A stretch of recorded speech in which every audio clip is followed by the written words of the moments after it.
Srimad Bhagavatam ki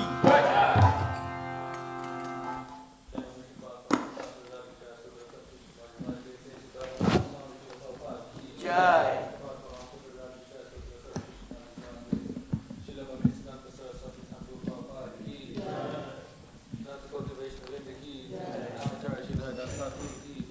प्रेम से कहो श्री कृष्ण चैतन्य प्रभु नित्यानंद श्री द्वैत गदाधर शिवासादि गौर भक्तवृंद की जय। प्रेम से कहो श्री कृष्ण चैतन्य प्रभु नित्यानंद श्री द्वैत गदाधर शिवासादि गौर भक्तवृंद की जय।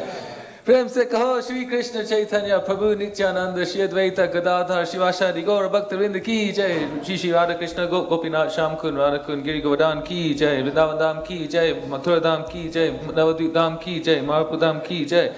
गंगा माई की जय। जमुना माई की जय। तुलसी देवी की जय। भक्ति देवी की जय। Sankirtan Yagya ki jai. All glories to the assembled devotees. All glories to the assembled devotees. All glories to the assembled devotees. All glories to Sri Guru and Sri Gauranga. All glories to the lotus feet of Srila Prabhupada.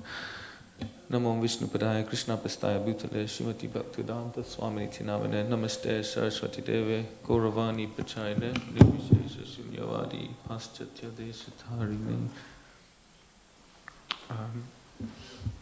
You can have it this side.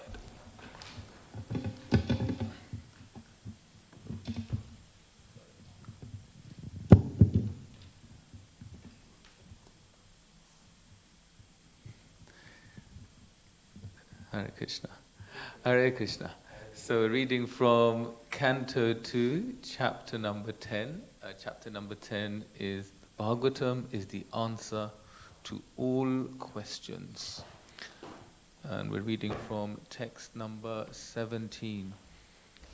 Om Namo Bhagavate Vasudevaya. Om Namo Bhagavate Vasudevaya. Om Namo Bhagavate Vasudevaya.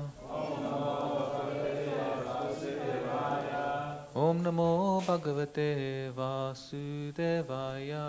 Om Namo Bhagavate Vasudevaya. Pranena Kshipatak Shutrit Antarajayate Vibho Pipashato Chikshatascha Pranmukham Nirabhidyata Pranena Kshipatak Shutrit Antarajayate Vibho Pipashato Chikshatascha Pranmukham Nirabhidyata Pranena Kshipatak Shutrit Antarajayate Vibho Pipashato Chikshatascha Pranmukham Nirabhidyata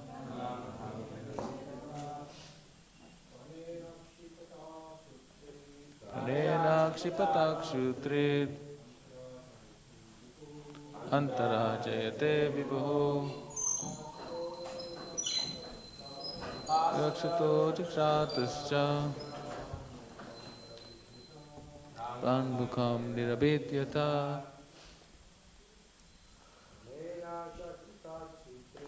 Pranena Kshipatak Shutrit Antarajayate Vibho Pipashato Chikshatascha Pranmukham Nirabhidyata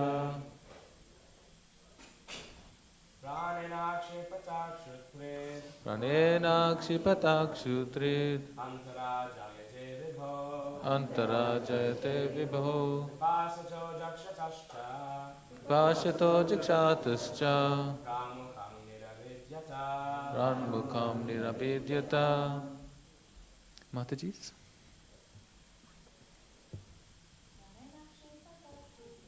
Pranena Kshipatak Shutrit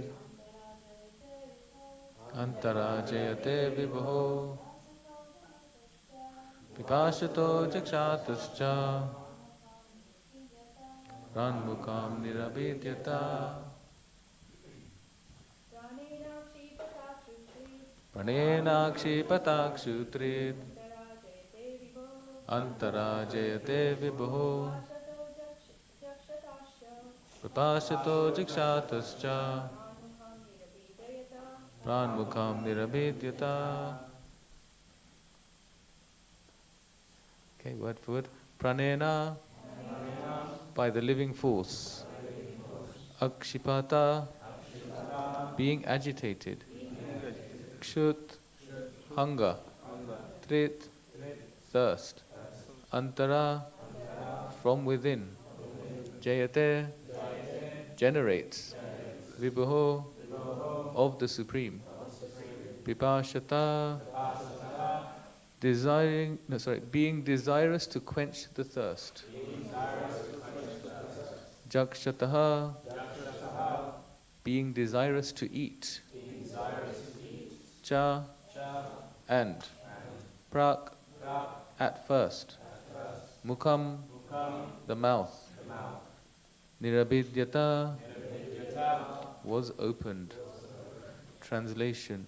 The living force, being agitated by the Virat Purusha, generated hunger and thirst. And when he desired to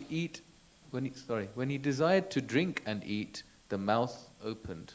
Okay, so maybe you can repeat after me. The living force, being agitated by the Virat Purusha, generated hunger and thirst. And when he desired to drink and eat, the mouth opened. Purport by His Divine Grace A.C. Bhaktivedanta Swami Srila Prabhupada Ki Jai. The process by which all living beings in the womb of the mother develop their sense organs and sense perceptions appears to follow the same principles in the case of the Virat Purusha. the sum total of all living entities. Therefore, the supreme cause of all generation is not impersonal or without desire. The desires for all kinds of sense perception and sense organs exist in the Supreme, and thus they take place in the individual persons. This desire is the nature of the Supreme Living Being, the Absolute Truth. Because he has the sum total of all mouths, the individual living entities have mouths. Similarly, with all other senses and sense organs, here, the mouth is the symbolic representation of all sense organs, for the same principles apply to the others also. Jai. Om Gyantimirandasya Gyananjana Shalakaya Chakshurun Militam Yena Tasmai Shri Gurave Namaha Shri Chaitanya Manobishtam Stapitam Yena Bhutale Swayam Rupa Kadamayam Dadati Swapadantikam Vandeham Shri Guru Shri Yuta Padakamalam Shri Gurun Vaishnavamscha Shri Rupam Sagrajatam Sahagana Raghunatanvitam Tam Sajivam Sadvaitam Savadutam Parijana Sahitam Krishna Chaitanya Devam Shri Radha Krishna Padan Sahagana Lalita Shri Vishakanvitamscha He Krishna Karuna Sindhu Dina Bandho Jagatpate Gopesha Gopika Kanta Radha Kanta Namostate Tapta Kanchana Gaurangi Radhe Vrindavaneshwari Vrishabhanu Sute Devi Pranamami Hari Priye Vanchakalpatarubhyascha Kripa Sindhubhya Evacha Patitanam Pavanebhyo Vaishnavebhyo Namo Namaha Shri Krishna Chaitanya Prabhu Nityananda Shri Advaita Gadadhar Shivasari Gaura Bhakta Vrinda Hare Krishna Krishna Krishna Hare Hare Hare Rama Rama Rama Hare Hare. Translation again. The living force, being agitated by the Virat Purusha, generated hunger and thirst. And when he desired to drink and eat, the mouth opened. So, here we are in this very interesting conversation between Shukadev Goswami and Maharaja Parikshit. Maharaja Parikshit is, as we know, on the bank of the Ganges. He's surrounded by many, many sages and asking these questions to Shukadev Goswami about creation. One may wonder, why is Maharaj Parikshit asking about creation when he's got a few days left? He's got a few days to live. Doesn't he want to just jump in to the ecstatic, loving, amorous pastimes of Radhesham in Vrindavan? Maharaj Parikshit has a devotional inclination. And with his devotional inclination, he was asking about creation. So this is one thing that's interesting, is the mood of Maharaj Parikshit. His mood wasn't a mood, oh, you better satisfy my intellect. Because sometimes if we don't understand something, we challenge someone with questions. And if we don't get it, that means it's not true. Isn't it? If I don't understand, that means it just cannot be, it cannot even be the truth. Cannot exist. But Maharaj Parikshit had a devotional inclination. Maharaj Parikshit was surrounded by sages who were not all personalists, who were not all devotees of Krishna. So Maharaj Parikshit was also asking the questions to satisfy the doubts of those around him. Even though he only had a few days to live, he was thinking of everyone around him. How often are we thinking of those around us, especially when the situation has become intensely challenging? But Maharaj Parikshit was in this mood that, okay, it's not just about me, even though he could be forgiven for the 7 days to think it's all about me. So Maharaj Parikshit is asking these questions about creation. It's an interesting it's interesting how the Srimad Bhagavatam, well, actually the first text in this chapter describes all the 10 different divisions, we could say, or the 10 subjects, so creation, sub-creation, planetary systems, protection, creative impetus, the change of manus, the science of God, returning back home, liberation, and the summum bonum. So these are the 10 subjects of Srimad Bhagavatam. In fact, these are the 10 subjects of Puranas, actually. Of all the Puranas, these are the 10 subject matters. But the special thing about the Srimad Bhagavatam is that all the 9 other subjects are all surrounding the 10th subject, which is the Ashraya, the Summum Bonum, the ultimate shelter, who is Krishna. So this is the difference between the Srimad Bhagavatam and all the other Puranas, that everything is focused around the 10th subject matter, or in the Srimad Bhagavatam's case, we could even say the 10th canto. The 10th canto is all about the loving pastimes of Radha and Krishna. So all these different descriptions of the Lord, the Purusha incarnations, the creation, all these stories of devotees in all the preceding cantos, the different pastimes of the different incarnations of the Lord, they're all leading us up. They're all leading us up to this wonderful Leela of Krishna in the 10th canto. So why is it that we need to hear about creation? Why is it that there's so much explanation? The thing is that if we went straight in to the 10th canto and we hear about Krishna stealing the clothes of the gopis, if we go straight into the 10th canto and we hear that Krishna was stealing butter from all the households in Vrindavan, we might start to think, who is this Krishna? Who is this Krishna that is behaving in such an awkward way? It's quite awkward. Who is this Krishna, when we read the Mahabharata, who is this Krishna who is telling Yudhishthir to lie? Who is this Krishna who is telling Arjun to kill Karna when he cannot fight back? Who is this Krishna who's telling Bhima to strike Duryodhan below the waist? Who is this Krishna? He doesn't seem like a moral person. Forget being God. He doesn't even seem like a moral human being. So this is why we have the 9 cantos, because what happens is we begin to appreciate Krishna's greatness. And once we start to even read Srimad Bhagavatam, for myself anyway, when I start to read all of these different descriptions of the Virat Purusha, the Virat Roop, the universal form, I begin to think, whoa, no idea. Like how, what, where, what's going on. And then we could begin to appreciate, actually, this Krishna, he's so great, right? That he can expand into Vishnu. He can lie down. And when he exhales, millions of universes come about.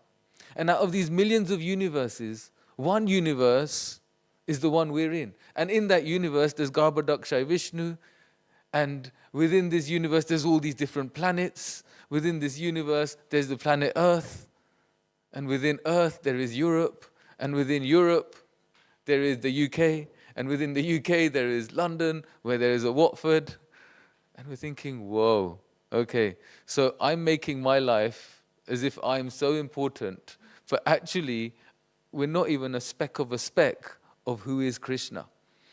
And when we begin to appreciate the greatness of Krishna, we begin to actually deeply acknowledge and deeply accept that he can do what he wants, right? If he wants to steal butter, he can steal butter. I mean, if millions of universes come out of his pores, and if he wants to steal a bit of butter, okay, go ahead. Because now we've accepted that Krishna is God. And when we accept that Krishna is God, then we can appreciate his sweetness. Then we can appreciate the madhuram, his real sweetness. So Krishna Krishna is misunderstood. He's misunderstood. Why is he misunderstood? Because his greatness is not really acknowledged. His greatness is not acknowledged. Ram is misunderstood. When Ram banishes Sita, or we shouldn't say banish, it's quite a strong word. When Ram and Sita have to separate at the end of the Ramayana, how much is, till today, Ram is criticized so much.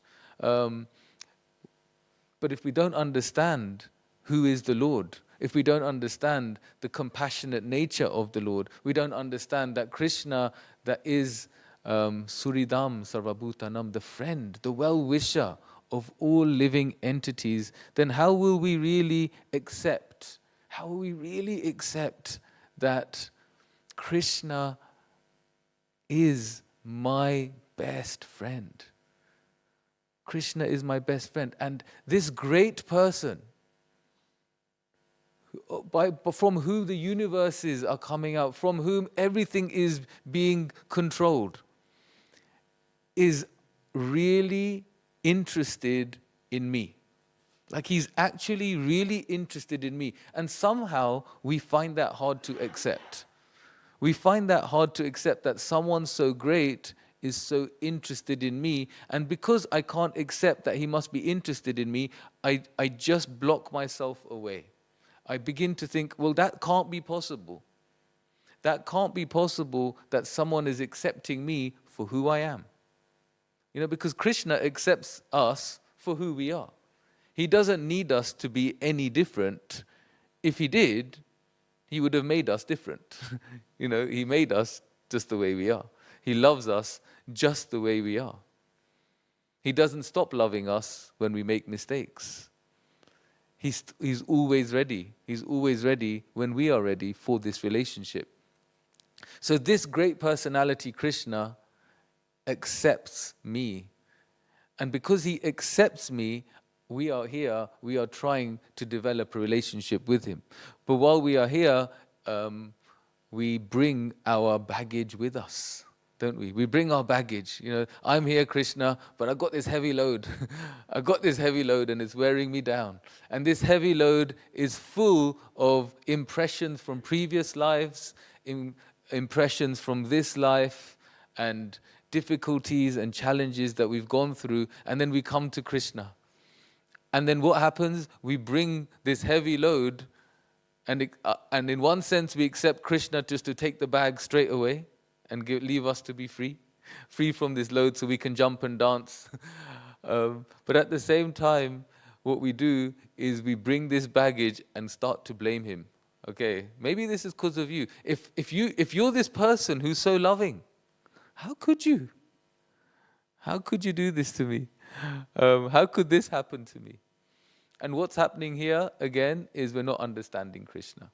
If we don't understand him, then if we don't understand him because of who he is, his greatness, and that's why we read all these chapters of the Srimad Bhagavatam to really appreciate his greatness, then what happens? We go before Krishna and we don't understand him. We just expect him to be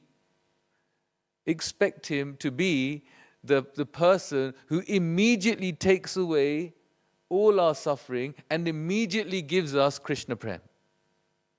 Not just Krishna Prem. We also need all our material desires satisfied. All these things he must deal with on day one. And if he doesn't deal with them all on day one, I just doubt him straight away. Maybe he doesn't love me. Because for us, love in this material world has equated to receiving something. Right? Okay, am I going to receive, as a child, love means, am I going to receive the care from my parents? When we grow up, love means some amorous dealing, maybe, with the opposite sex. As we grow older, love means some companionship and some friendship from those around us. So for us, this is how we equate to love. And then we come to Krishna, and we're like, hey, how about me? How about all my troubles? How about all my issues? Sort them out right now, but also remember, this is my list of things that will show me that you love me. It's like a child, if a child doesn't get the toy that they want, What does the child say to the parent? You don't love me, mama. You don't love me, papa. That's it. To them, it's very simple. You don't give me what I want. My daughter, my 6-year-old daughter does this. Papa doesn't love me, and then I like, okay, what do you want? but this is the thing, that if we don't get what we want when we want it, we immediately think that the Lord doesn't love us. We immediately believe that actually, how could he love me? But what happens is we've not taken time to understand him. And if we take time to understand him, we really can appreciate and accept that Krishna does things in his time. And the way to really, really start to accepting him more and appreciating and acknowledging his love for us more is just at some points just to reflect. And just take some time to look back and think about all the things that we've gone through since becoming a devotee, since coming to the temple, since seeing Radha Gokulananda for the first time. And just think about all the wonderful things that have happened previously when at that particular time you were doubting him. And when we look back and we see how life has unfolded, actually, there's been some wonderful arrangements that Krishna has made for us. It's just at that time we weren't able to accept them as wonderful arrangements. We were just thinking, what is he playing at now? What is he doing now?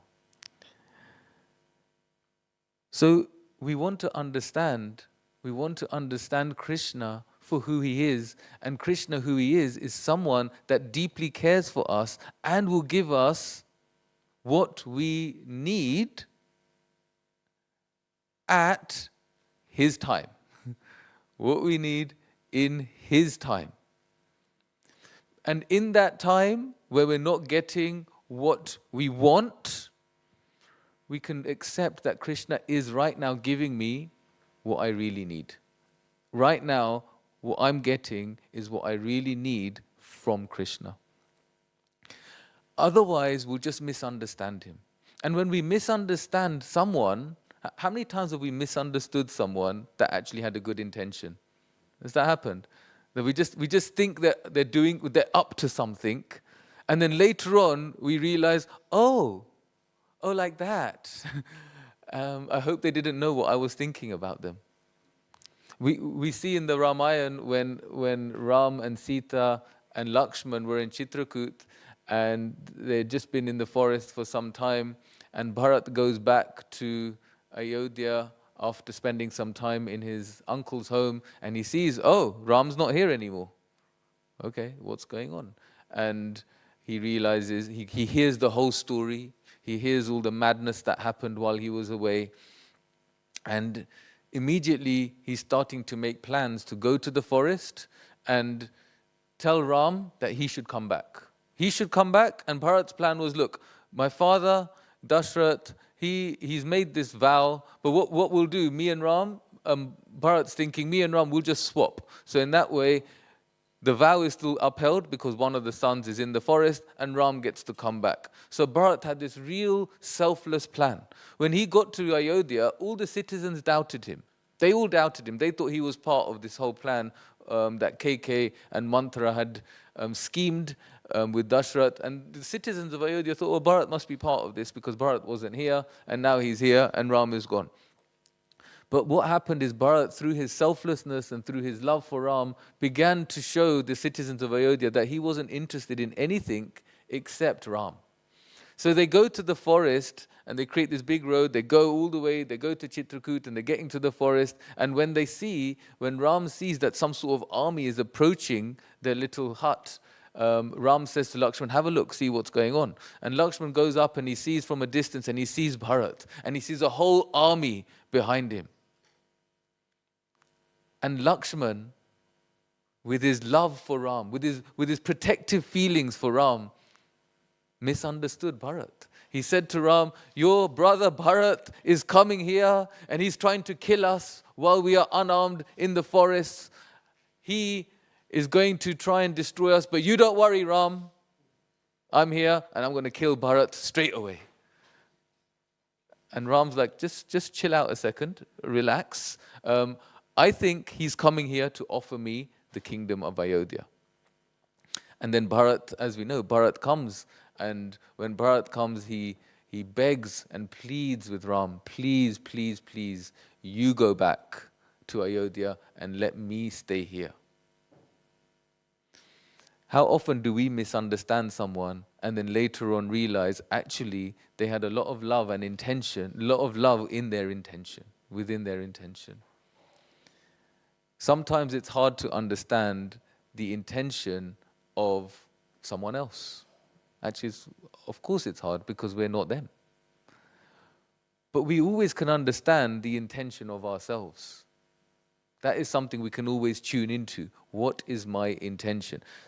We can only not realize our intention if we're not thinking before. If we're acting in the mode of passion and the mode of ignorance, if we let those lower modes overcome us, then we won't think and then we won't know our own intention. We'll just keep going and doing, or like mode. If we're in a tamasic mode, we're just not doing anything. But if we are practicing our spiritual life from the mode of goodness, we're thinking. And when we're thinking, we're thinking of what my intention is. What is my intention? And how can I, with my devotional intention, my higher intention, serve others? We won't always know the intention of someone else, but at least we could be human and moralistic and just... what do they say? Innocent before proven guilty. We can at least do that much. Let's give someone the benefit of the doubt. A lot of the time what happens, someone does something and straight away we are like, we got our spiritual gun out, ready to attack back, ready to fight back, but actually not realizing that this person may have a devotional inclination. We're thinking, Maharaja Parikshit, why are you asking about creation? But he's got a devotional inclination. He's thinking of those around him. He's thinking of those that are around him. Prabhupada, he came to the West and he started to give sannyas to many disciples. He was being criticized. Jai. Shri Shri Radha Gokulananda Bhagwan Ki Jai, Sitaram Lakshman Hanuman Bhagwan Ki Jai, Gaurnitai Bhagwan Ki Jai. So Srila Prabhupada was being criticized. How can you give sannyas? So many devotees are falling down. Sannyasis are not being able to keep up to this very strict vow. But Srila Prabhupada's intention is he's starting a worldwide revolution, a worldwide movement.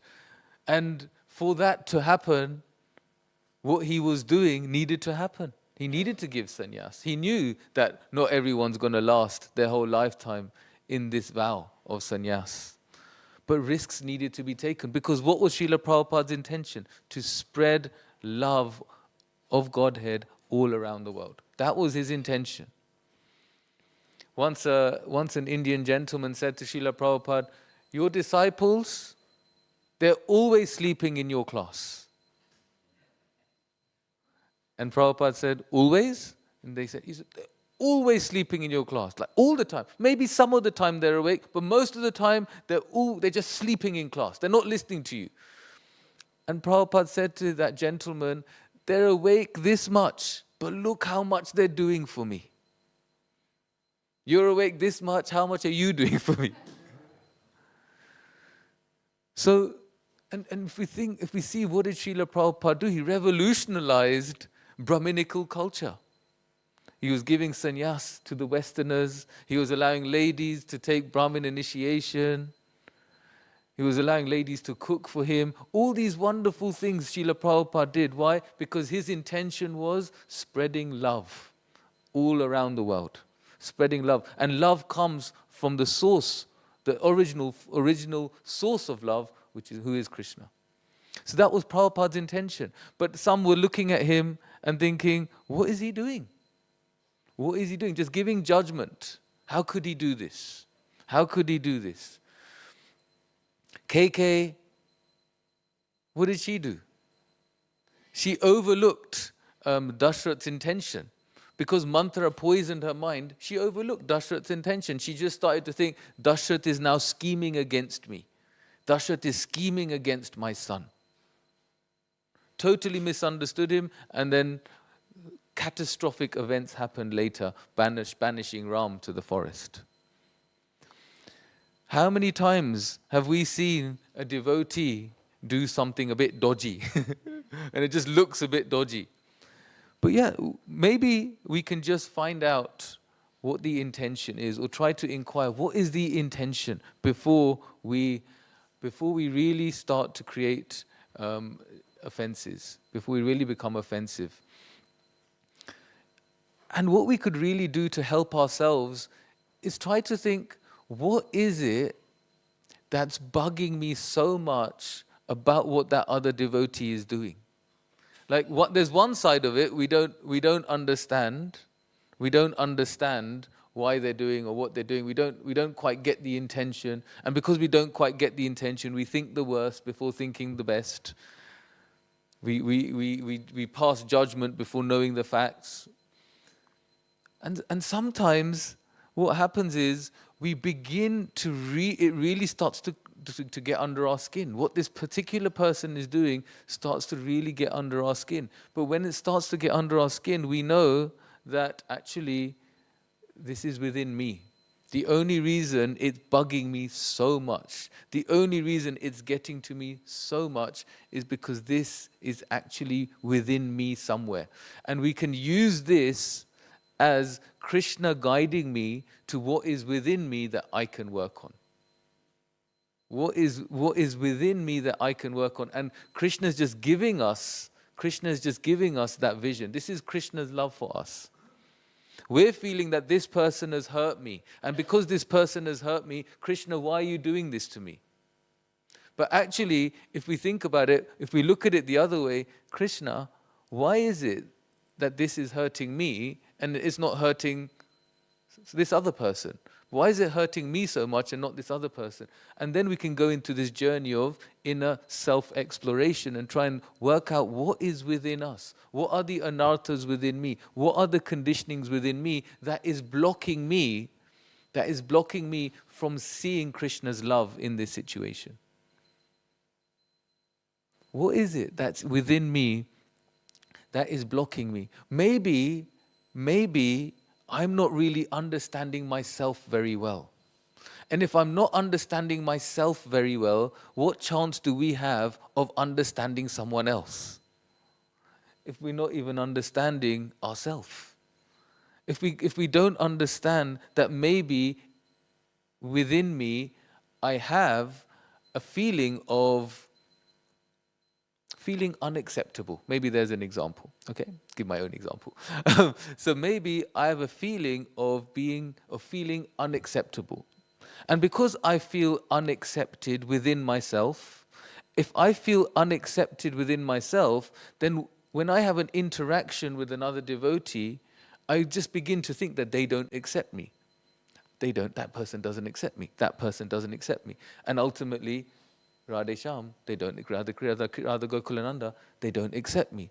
But what the big problem is maybe I've not really ever felt accepted, and I've not worked on that. And maybe Krishna's giving me an opportunity to understand my own conditionings. And when I can work on my own conditionings, then that block can go away, and then I can have a more deeper relationship with the Lord. And this also works with the positives. Do we understand what uplifts me in Krishna consciousness? Like, we can think about this. What really inspires me in my spiritual life? What inspires me in Krishna consciousness? Which association uplifts me? Like, whose association, when I'm around this devotee, really uplifts me and gets me really, really enthused about Krishna consciousness? Who is that devotee? Who are they? And can I get more of their association? What are my desires? What are my spiritual desires? What are my material desires? We can ask ourselves, we can understand ourselves. And if in this way if we can accept what our desires are, Rather than thinking, no, the goal is here, my desires are here, so let me suppress them, let me pretend they're not there. What will happen? They'll just keep coming back. They'll just keep coming back. But if we can acknowledge what our desires are, accept what our desires are, then we are taking responsibility of our spiritual life. And we can't pass the buck to someone else. We fly our own aeroplane. So if we're not passing the buck to someone else, we're taking responsibility of our spiritual life, then what will happen? We'll become a useful instrument. Not an instrument that is constantly frustrated and constantly agitated. Because that can happen. We become constantly frustrated, constantly agitated, because our felt needs are not being met. But we need to know what they are. And if we know what they are, we take responsibility for who we are. And when we take responsibility for who we are, we can work on ourselves and develop this deep relationship with the sadhus, with the Guru, and with Krishna. We can then understand when Krishna says something in the Bhagavad Gita, when we hear about Krishna in the Srimad Bhagavatam, we can accept it. We can accept it because we've worked on the fact that maybe, actually I am acceptable, the devotees do accept me, and Krishna does accept me. And when we go to the spiritual world, it's like, we're not going to really understand what the spiritual world is like until we get there. But when we get there, we'll understand that everything and everyone is fully conscious, in absolute consciousness. Even the pillows are conscious that, oh, Krishna's head is here, but I want to serve Krishna's lotus feet, and the pillow then wants to go towards Krishna's lotus feet so that the pillow can serve Krishna's lotus feet. So we won't know the stones, the dust, the trees, the grass, everything is in absolute consciousness. Absolute consciousness means they're deeply understanding their relationship with Krishna. Deeply understanding the relationship with Krishna. So we come from that place. We come from that place. We've forgotten all of this whilst being in the material world. But when we start to revive this, when we start to revive our relationship with Krishna, who we are in our conditioned sense, who we are trying to become, and how we can really develop a relationship with the devotees in a way that is going to inspire us in Krishna consciousness. Sometimes we feel, oh, the devotees are frying me out. I need to be on my own. But when we're on our own, how much progress can really be made? Actually, the opposite is likely to happen. We see with Bharat Maharaj, he was in the forest. His intention with the deer at the beginning was very Krishna conscious. But without association, as time went on, it became more about the deer and less about Krishna. Which is a wonderful lesson for all of us, that we need to have uplifting association. It's not just about association. Yes, association of devotees. We should be friendly with all devotees all the time. But we need to understand who uplifts me.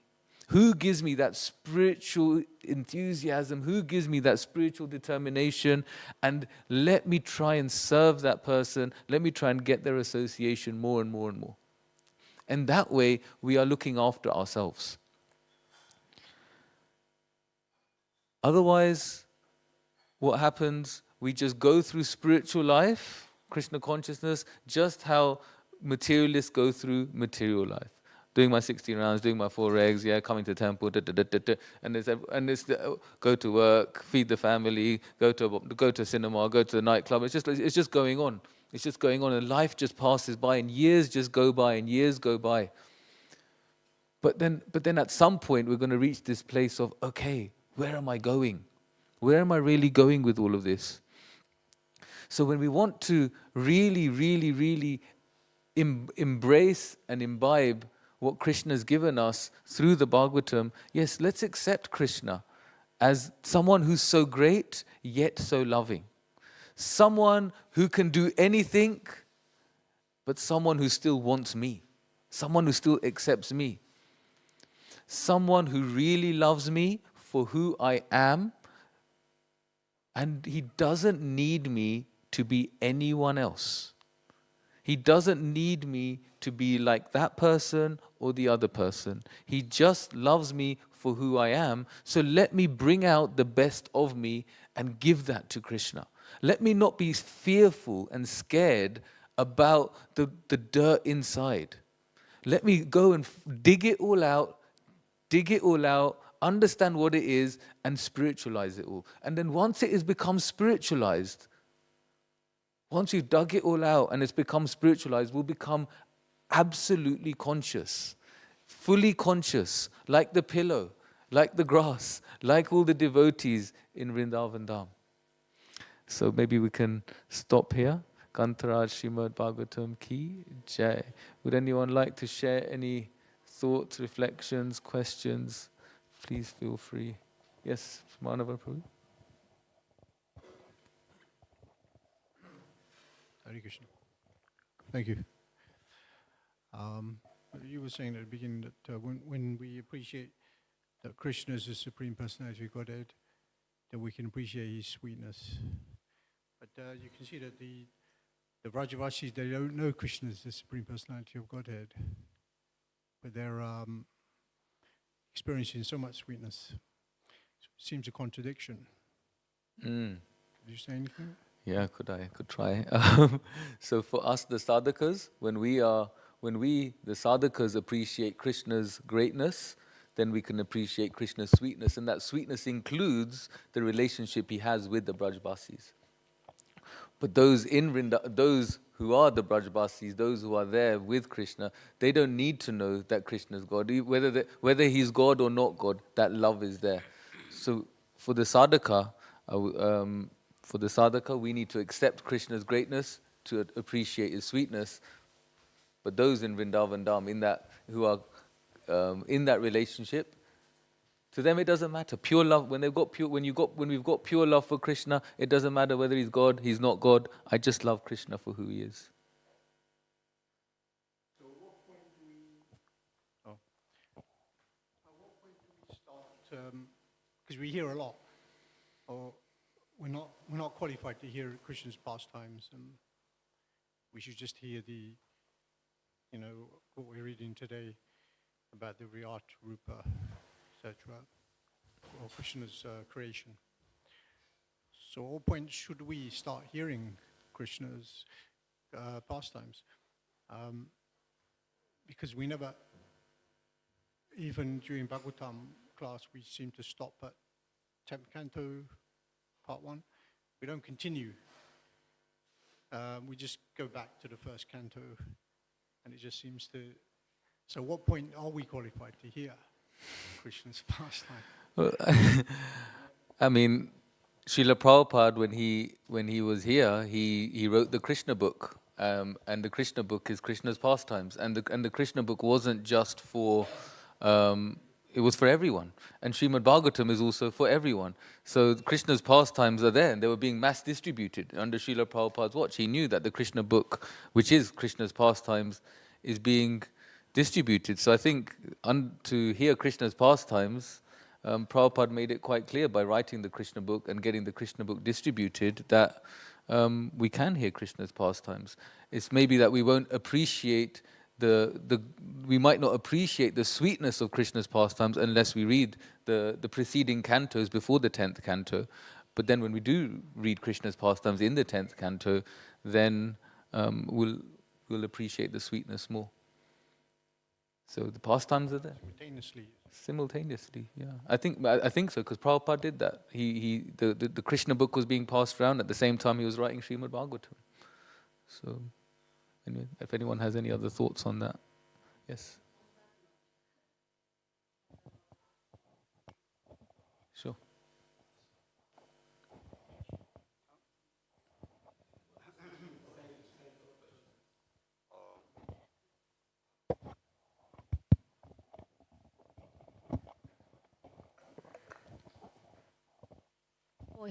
I had a question, no commentary about the question of Prabhuji. So my question is, what for you is the middle ground to judge something, because devotees, they are all the Prabhupada books, they say that we have to be self-aware, but at the same time we hear as well that as you were mentioning, we have to see ourselves, because maybe we are judging something. So what for you is the middle point? What is a good judgment? Because sometimes with this mentality of I don't want to judge, horrible things happen. Very good point. I think judging is always there, and we shouldn't think that there's no judging. We're always judging, and if you tell someone not to judge, you're judging them. So it's like the judging is there, but I think the judging should, what we were saying was that not to judge with always having a negative, having that negative assumption when making a judgment. But ultimately Prabhupada and his disciples and all the devotees actually who are practicing Krishna consciousness in a serious way, we see that our Krishna consciousness means that we want to be independently thoughtful. It's not that we're going to stop thinking, or we're going to just throw our intelligence out the window. So we want to be independently thoughtful, and that means also having spiritualized intelligence. So part of that is judging what is good for me, what is not good for me, whose association uplifts me, whose association actually is not good for me. All of that is part of judging. But at the same time, when we are making these judgments so that we can progress in our spiritual life, we're not going to think. It's better not to think negatively of that person, or think, or reduce someone to someone's way of being, someone's thinking, someone's own anartha, someone's conditionings. Not reduce them to that, but at the same time making judgments for ourselves that's going to help us advance. So we should make judgments that's going to help us advance. When we said that we need to think about whose association uplifts me, that's making a judgment. Whose association uplifts me is a judgment. What inspires me in Krishna consciousness is a judgment that I'm making. It's what inspires me. What doesn't inspire me? Is that okay? Do you want to say something more?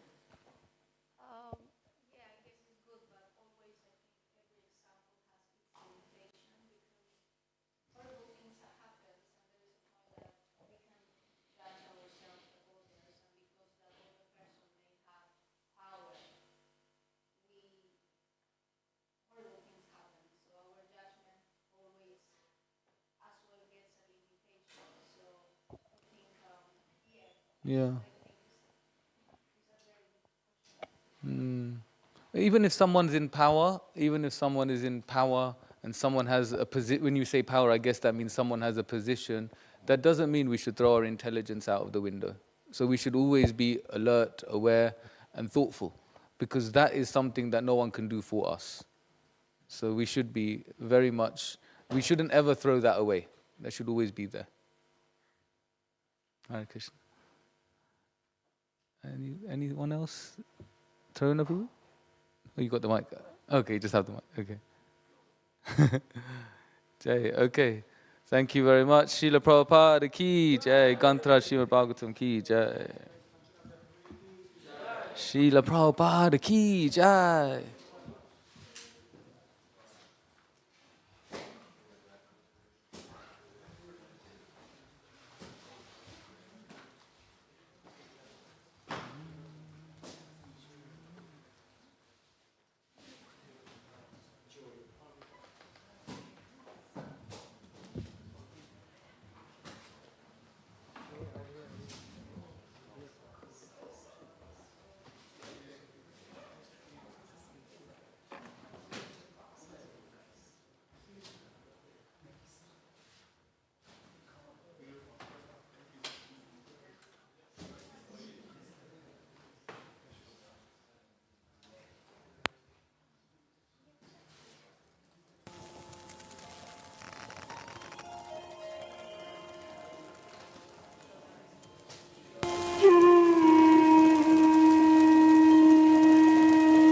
Hare Krishna, Krishna Krishna, Hare Hare, Hare Rama, Rama Rama, Hare Hare, Hare Krishna, Krishna Krishna, Hare Hare, Hare Rama, Rama Rama, Hare Hare, Hare Krishna, Krishna Krishna, Hare Hare, Hare Rama, Rama Rama, Hare Hare, Hare Krishna.